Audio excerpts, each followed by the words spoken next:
خوش آمدید۔ آج ایک بہت ہی دلچسپ سوال پر بات کرتے ہیں۔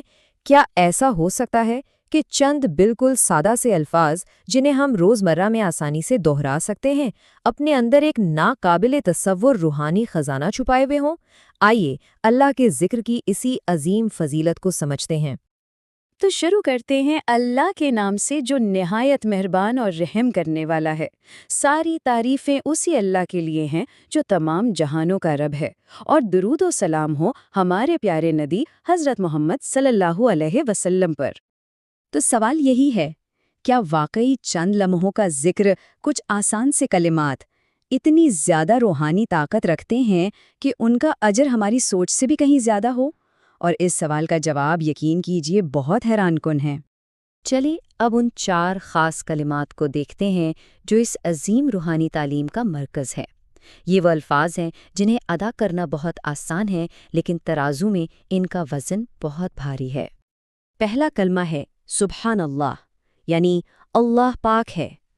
یہ صرف ایک جملہ نہیں بلکہ کائنات کی سب سے بڑی حقیقت کا اعتراف ہے کہ وہ ذات ہر عیب، ہر نقص اور ہر کمزوری سے بالکل پاک ہے۔ پھر آتا ہے الحمدللہ، سب تعریف اللہ ہی کے لیے ہے۔ یہ ہر نعمت پر شکر گزاری کا سب سے خوبصورت اظہار ہے۔ یہ ماننا کہ ہر خوبی اور ہر تعریف کا اصل حقدار صرف اور صرف وہی ہے۔ اس کے بعد ہے لا الہ الا اللہ، یعنی اللہ کے سوا کوئی معبود نہیں۔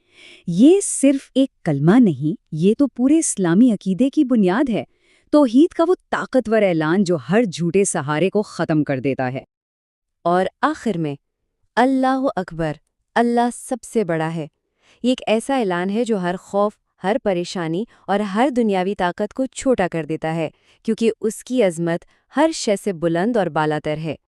اچھا، یہ کلمات تو ہم نے جان لیے، اب آگے بڑھتے ہیں اور دیکھتے ہیں کہ ان کلمات کو ادا کرنے کا اصل روحانی وزن اور اجر کتنا ہے۔ اس کی اہمیت کا اندازہ ہمیں ایک حدیث مبارکہ سے ہوتا ہے۔ ان کلمات کی قدر کو سمجھنے کے لیے ایک حدیث مبارکہ ہماری رہنمائی کرتی ہے۔ روایت ہے کہ نبی کریم صلی اللہ علیہ وسلم نے فرمایا کہ ان 4 کلمات کا ذکر کرنا مجھے اولاد اسماعیل میں سے 4 غلام آزاد کرنے سے بھی زیادہ محبوب ہے۔ اس موازنے کی گہرائی کو سمجھنا بہت ضروری ہے۔ اس زمانے میں کسی غلام کو آزاد کرانا نیکی کے اعلیٰ ترین کاموں میں سے ایک تھا، اور اگر وہ غلام حضرت اسماعیل علیہ السلام کی معزز نسل سے ہو تو اس عمل کی قدر اور بھی بڑھ جاتی تھی۔ تو اصل نقطہ یہ ہے کہ ان چند الفاظ کا اجر 1-2 نہیں بلکہ 4 معزز غلاموں کو آزاد کرنے جیسے عظیم عمل سے بھی بڑھ کر ہے۔ یہ ہمیں ذکر کی حقیقی روحانی قدر و قیمت کا احساس دلاتا ہے۔ آئیے اب اس ساری گفتگو کے اہم ترین نکات کا خلاصہ کرتے ہیں اور اس پر غور کرتے ہیں کہ اسے اپنی زندگی کا حصہ کیسے بنایا جا سکتا ہے۔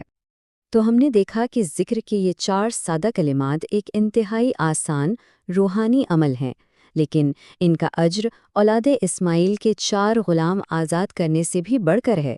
اور یہ بات بھی اہم ہے کہ احادیث میں خاص طور پر فجر اور عصر کے بعد ان کلمات کو پڑھنے کی فضیلت بیان کی گئی ہے، جو ان اوقات کی اہمیت کو بھی واضح کرتی ہے۔ اب سب سے اہم سوال یہ ہے کہ ہم اس قدر قیمتی اور آسان عمل کو اپنی تیز رفتار زندگی کا حصہ کیسے بنا سکتے ہیں تاکہ اس بے بہا اجر سے محروم نہ رہ جائیں؟ اس پر ضرور سوچنا چاہیے۔ اللہ تعالی ہم سب کو ذکر کرنے کی توفیق عطا فرمائے۔ اللہ حافظ۔